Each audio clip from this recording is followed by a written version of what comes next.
So during our time off, we learned that boxing is still corrupted, Bellator is putting on better shows, ONE FC is making big moves in North America, and amongst all this, and the UFC likes to drop bombs during the week of the fight.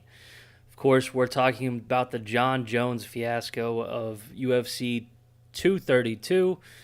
Let's get into it.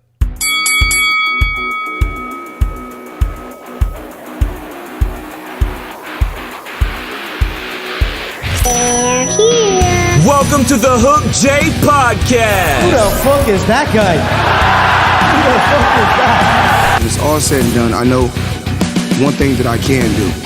I can fight. I can give it, and I can take it. You should have left me over on that other game that I'm from, that more ruthless game where we bounce heads off the canvas and drill them into the floor. You should have left me where I was. The show starts now.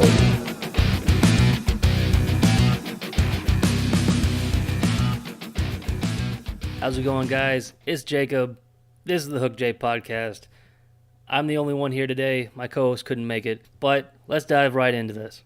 So Jon Jones fails a drug test again. Who thought that would happen? A lot of people. If you guys don't know, they announced Jon failed a drug test in the beginning of December. They just announced it the week of the fight. Literally earlier this week, they announced, hey, Jon failed this drug test, and because of that, we're moving it to LA in the Forum, I think is where it's actually taking place.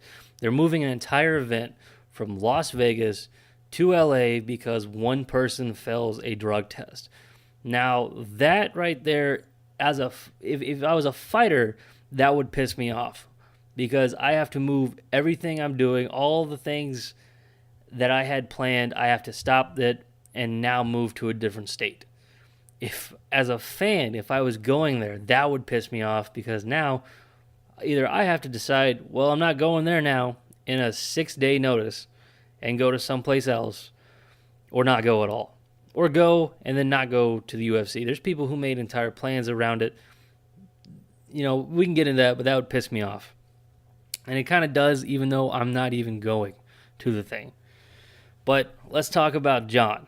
Now, Jon fails a drug test in December. This is the first time, according to Jeff Novinsky, who is the, I guess you can call him a drug rep for the UFC. He's the guy that, you know, when USADA has a problem with a fighter, they go to him first, and then he goes to the fighter, and so on and so forth. He's the in-between guy between the UFC and USADA. He is employed by the UFC. He's never been employed by USADA. Let's get that right off the bat, which I thought it was the opposite, but, you know, it was never really made public until recently, or at least it wasn't common knowledge until recently. So Jeff gets the word on December 9th about Jon's failed drug test, and he goes in and he looks. There's several pending drug tests from USADA that haven't gone through, dating back to August. It came out, I think it was yesterday, that Jon has failed, from my count, I think it was four drug tests, including the one on December 9th. However, they've tested him I think it was 9 times, and he's passed most of them. The reason being is he's passed some of them and failed some of them is because they're calling it a pulsing effect. Now, the reason he's failing it is because he has a long-term metabolite in his system from Turinabol, which is the substance he failed for right after he fought Daniel Cormier. This was the same substance. Now, the reason they decided to move the fight and USADA didn't give him a violation, which this is the interesting part because this is the first time I have ever heard of this unit of measurement. He failed in the picogram amounts. Now, from what I know, from what Jeff said and what Jon said, it's as if you took a grain of salt and cut it into 50 millionth pieces. I think that's how they said it. It's like 50 millionth pieces of a grain of salt, and then you would have 1 picogram. And he failed it by anywhere from, I think the highest one was like 80. There was one that's 60. There's one that's like 19. But the recent one, I think, might have been 19. Anyway, it's a small number. And what they know is it was a long-term metabolite, which indicates it wasn't a reintroduction into his system. So they know he wasn't taking it. But still, it's in his system. So they decided to move the entire event from Las Vegas to LA because they couldn't get a hold of the Nevada State Athletic Commission, and that was the problem. They couldn't get his license. So they moved the whole event. But that is really upsetting to anybody because of that, because they moved the event. I don't necessarily agree with it. I do see why they did it, in order to save the event, in order to have it go on, but they could have easily just moved the fight. That's all they should have did. Just move the fight and be done with it. But they decided to do all this and make even more controversy around it and bring more eyes to it. So it was an interesting PR type thing they did, but I don't necessarily agree with it because it reflects badly on the UFC because they're allowing somebody who it's made public that they do have these drugs in their system, but they're allowing them to fight. It's a very bad, it's a mixed review of PR, I should say. It's something that could go bad, could go good, but they decided to, mix it up, I guess. Now, Jon failed the test. This stuff is still in his system. We know that because he's tested multiple times of this being in his system, and this tarnishes his career, having this in there. He's going to test positive for a long time, is what Jeff Novitzky has said, because what they believe is that these long-term metabolites are in his layers of fat. They believe that these long-term metabolites stay in your fat, and they believe that when you're cutting, especially when you're cutting weight, it's possible that they can be reintroduced into your system as you're cutting weight because you're losing fat.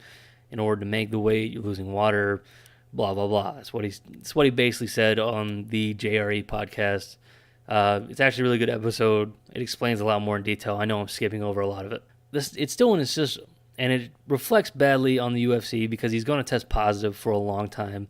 It reflects badly on his career because, despite the fact that he's tested positive multiple times this year, he's tested positive 3 times for banned substances in the past, which all of them were determined to be, except for the cocaine charge, all of them were determined to be like accidental, not on purpose, according to Asada. But it brings up the question with this one is if the amount in his system are in the picogram amounts, an amount so small that it's smaller than a grain of salt, according to your drug guy. The guy head of UFC is like, oh, it's such a small amount. Then why has the UFC treated other fighters differently if they have found the same sort of amounts in different fighters and have banned them? Taylor Lawler comes to mind because as far as I know, he was sort of the same situation. They found stuff in picogram amounts. Frank Mir comes to mind. Sort of the same situation. But they still managed to ban them. But this comes out earlier in the week, during fight week, and they just move the card. I don't understand that. I'm sure there's probably more details, and I'm sure there's a list of bullshit they can probably feed you, but that just doesn't make sense to me.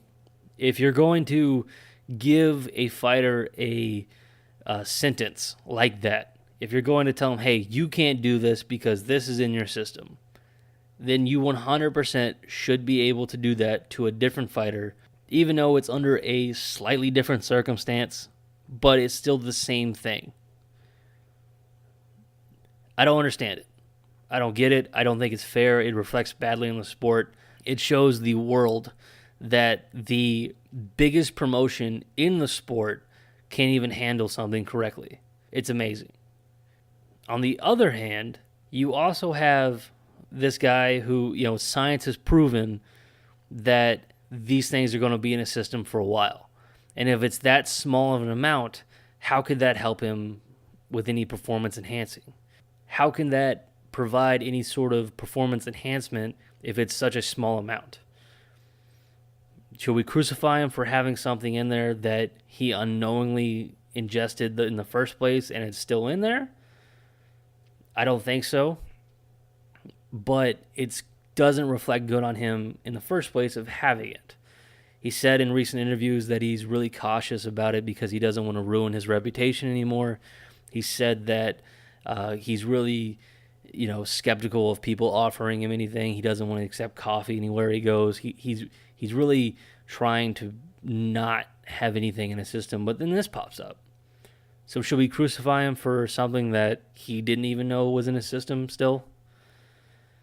I don't think so, but I'm sure I've did it. As soon as I heard Jon Jones tested positive, I acted like DC. I was like, yeah, he tested positive. I fucking knew it. And I made jokes. You look at Twitter, there's a bunch of them on there, and I'm going to keep doing it because it's just fun to do. But Jon, you shouldn't necessarily take him and run him under the bus for it. The other 3 times, okay, I can kind of understand that because first time was Coke. We can all make fun of him. He knowingly did it. He admits he did it. Second time, I didn't know it. Third time, I still didn't know it. But this time, he really didn't. It's one of those things. It's just, it's really weird, this situation, and it reflects badly on the sport. But I do see how this brought more eyes to the UFC this week. I do see how Jeff Novitzky, I do see how you could think Jeff Novitzky went on the JRE podcast and essentially just did damage control because it sounded like it. It sounded like bullshit the entire time he was talking. It sounded like he was just going to sit there and try to justify him having a job, which it kind of does. But if the science is right, if what he's saying is true, you can't crucify Jon Jones for what it is. However, on the flip side of that, if Jon Jones tests positive one more time, right? Say he knowingly does this. Say he knowingly, figures out a way to microdose himself, that, with small portions. That way it's out of his system. He can take these small hits of something, it'd be in his system, go do a workout, make a little bit of a gains, little process, recover a little faster, and then be out of his system, and then test positive for it. Then, if that happens, and they can prove that Jon Jones is tested positive for the 4th time, then it's all over for him. It's all over for his career. It's over for his legacy. As of right now, Jon Jones is known as the only person to test positive 3 times and still be able to fight in the UFC. How? I don't understand that. I don't get that. But until he's caught and the UFC is like, no more. We're never doing this again, and actually mean it, because Dana White has said before, we're never going to main event Jon Jones again, but he does it. Dana White has said before that, we're never going to main event Jon Jones again, but he has done it repeatedly. I don't understand it. I don't understand why exactly you would go, I put so much faith in this guy, especially after the UFC 200 fuck up. No. There's a certain line where you have to put in the sand, and that's something that should be done, and you got to hold yourself to that line, hold yourself to that standard, and the UFC just hadn't did it yet. I'd hate to, I'm not the type of person to give somebody 7 chances. Apparently Dana White and the UFC is. Maybe it's just because of a money grab. I'm not saying that's exactly what it is, but hey, it's possible. I don't like this situation at all. I think a lot of people don't like it. I don't see how you would like this at all. If this fight were to just take place, say they still had in Las Vegas, Jon never tested positive again, they went to it, and it was just a normal card, you would not be talking at all about this on ESPN. You would not be talking about this on Fox Sports. you wouldn't be talking about this. You would go, oh, the UFC, blah, blah, blah. And you wouldn't mention Jon Jones' drug tests. You wouldn't mention anything about this besides the two main events. That's it. But I do see how this could help promote a fight. I can see how this happens. I don't understand the logistics of it. I don't understand how they went and they got a whole building that wasn't being used. So, we bought it at the last minute to use it. I don't get that. I don't get why a lot of this was able to be done on 6 days' notice. I don't get why they decided to announce it on 6 days' notice, especially if they knew back in December 9th. Maybe it was just like, we got to figure everything out before they did. That's possible too. It's an interesting situation. This is the first time I think I've ever heard of this happening at all. Besides the Jon Jones, Alexander Gustafsson debacle that's happening here, it's mostly just Jon. The undercard, or the fight underneath, I should say, is not really the undercard. It's the co-main event. There you go. That's the word I'm looking for. The co-main event is Cyborg versus Amanda Nunes. The possibly the greatest fight to ever take place in women's mixed martial arts. You have a champion that's been dominant for over 10 years. Okay? Get that on your mind. 10 years in MMA.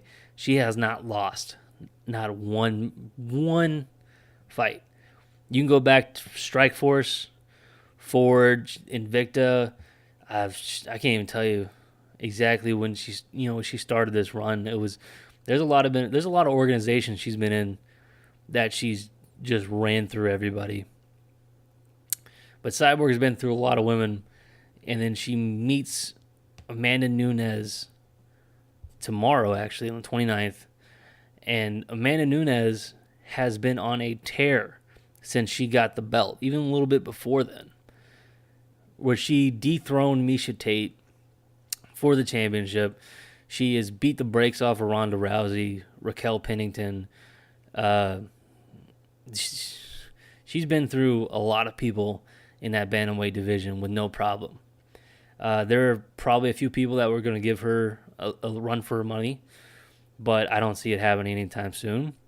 So she decides to move up and wait to fight Cyborg. As I previously mentioned, she's a 10-year champ. She's possibly the most dominant female mixed martial artist to ever step foot in a ring. You have a woman who's dethroned the GOATs of the sport versus the GOAT of the sport. This is an interesting fight. I would put this as a main event above Jon Jones and Gustafsson any day. This is the fight that I want to watch, actually. It sounds weird. Gustafsson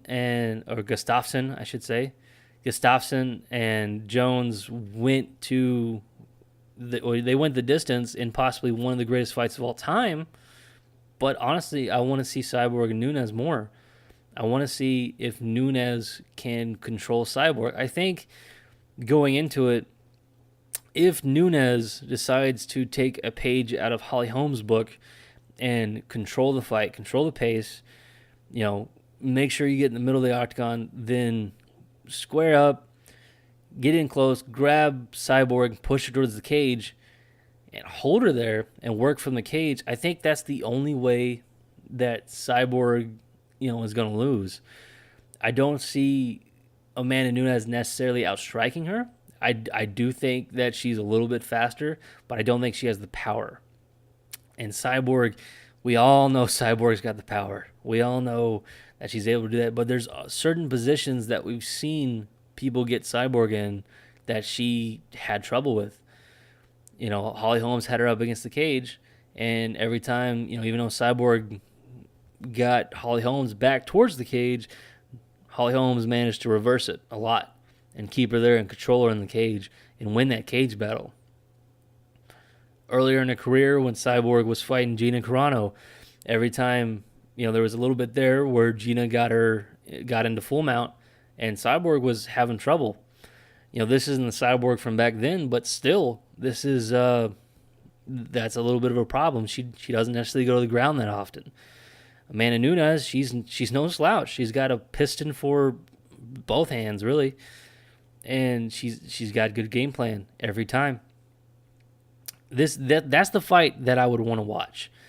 I don't necessarily want to put a lot of emphasis on the Jon Jones Gustafsson fight, but between the two, I would rather watch that one. Now, the Jon Jones Gustafsson fight, the first one was pretty good. The first one was many consider one of the greatest fights of all time. But you got to look at it this way. These are two fighters that haven't fought in a year and a half. These are two fighters that even before then, Gustafsson was on a little bit of a streak. He had one or two fights that were really good. Jon Jones had a long layoff because of a drug violation. Comes back, fights, gets another drug violation, and has even a longer layoff. That's a whole different deal. You know, he's only fought twice in 2 years. I think Gustafsson's fought more than that, but even then, he's had like a year and a half off, and he's been through a couple injuries. So the question is, does ring rust really exist?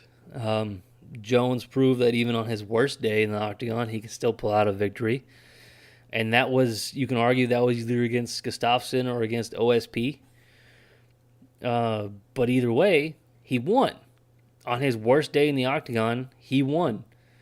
Gustafsson, I'm not sure if he's ever had this much time off, and I'm not sure exactly how he fares after having that much time off. That's a big question. Jon's known as one of the greatest people to step foot in that octagon. Can Gustafsson come in after this time off and prove to everybody here that he has not only the ability to beat Jon, but the ability to imagine if Gustafsson's going to win, I don't see it being a finish. I see it being outpointed. So you have to outpoint Jon. That's a big problem. And Jon, he's got to be able to adapt and move. That's something that, you know, we haven't really seen from him in any fight. The interesting part about his last two fights, from what I remember, is the OSP, you can argue, was one of his worst fights that he did, but he still won. And he was very slow. He's a little bit of ring rust. He was a little bit bigger then, because that was after his layoff and he got into bodybuilding or whatever. And he was really, really slow. He wasn't quite firing as normal. He even said it after the fight that he wasn't, because he was a little timid, trying to get back in the groove. Then he fights DC not too long after that. And that was an interesting fight. A lot of people, you know, obviously Jon Jones won. But going into, I think it was the second round or so, DC was controlling the fight and doing fairly well against Jon. Just Jon caught him with that high kick, which is, you know, everyone's going to point out that was something that Jon said he was going to do, and he did. It's very interesting because I don't, honestly, between those two, I don't know who you would want to pick. It seems like an even matchup. But I think between the two fights, the main event and the co-main event, I would rather watch the co-main event just because the mysticism around, like, Cyborg, right? Cyborg's the one lady that nobody wants to mess with. And Amanda Nunes, the lioness. Lioness? And Amanda Nunes, the bantamweight champ, saw this and just said, fuck it, I'm going for it, and charges into this lion den, you know. Or Cyborg charging into her lion den, I'm not sure. But either way, I think Cyborg and Nunes is going to be a little bit of a better fight. I just have this weird feeling about it. And honestly, I'm not even sure if Jon's, you know, if he's going to be Jon that we all know. That's something that I'm not sure. Everyone's kind of banking on it like, oh, Jon's one of the greatest to do it and all this. But we've seen it before. We've seen people return after long layoffs and just not deliver to what we thought they would be. Most recent, like GSP comes to mind. Everybody thought he was going to come in and just destroy Michael Bisping, but he was a little slower than normal. he got cut up real bad. John did it before that. He was really slow against OSP.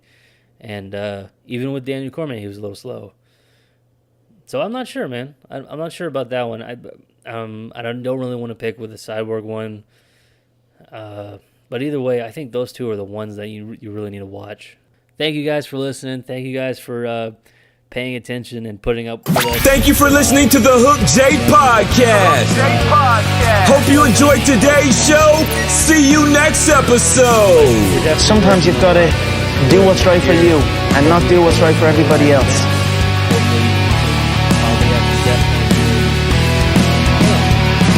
We're also thinking about branching out to do a couple other different types of podcasts, so you might catch that on the channel. But thank you guys. We really do appreciate it. Follow us on Twitter, like, share, subscribe. Wouldn't tell you to do that, but definitely do that. Thanks, guys. Bye.